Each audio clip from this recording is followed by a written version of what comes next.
भोंदू खरातवर 12वा गुन्हा दाखल. खरातकडून कांदा व्यापाराची फसवणूक. देवाचा अवतार सांगून 60 लाखांचा प्लॉट 22,25,000ला घेतला.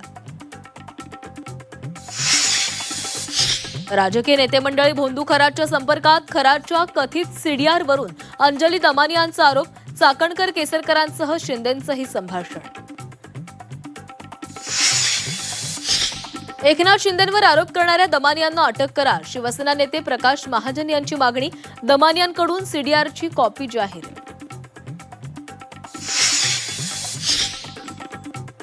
सुनेत्रा पवार निवडणूक आयोगाचं पत्र मागे घेण्याची शक्यता. तांत्रिकदृष्ट्या पत्र अडचणीचं असल्याची माहिती.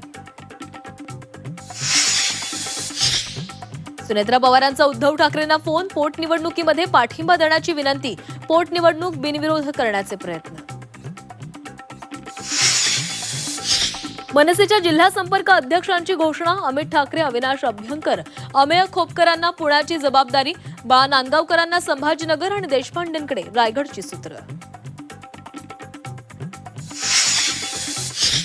मुंब्रा इथल्या कार्यक्रमामध्ये नितेश राणेंची जितेंद्र आव्हाड आणि एमआयएमवर विखारी टीका. मुंब्राचं नाव मुंब्रादेवी करण्याचा निर्धार. तर नितेश राणेंची उंची शिवरायाने एवढी. जैन मुनी निलेश चंद्र पुन्हा बरळले. माढ्यातील अंजनगाव खेलोबा गावातल्या छत्रपती शिवाजी महाराजांच्या पुतळ्याचा वाद मिटला.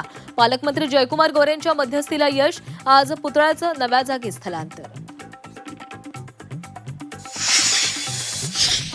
सांगलीच्या राम मंदिर चौकामध्ये रातोरात बसवलेला छत्रपती संभाजी महाराजांचा पुतळा अखेर काढला. जागेची चाचपणी करून नवीन ठिकाणी पुतळा बसवला जाणार.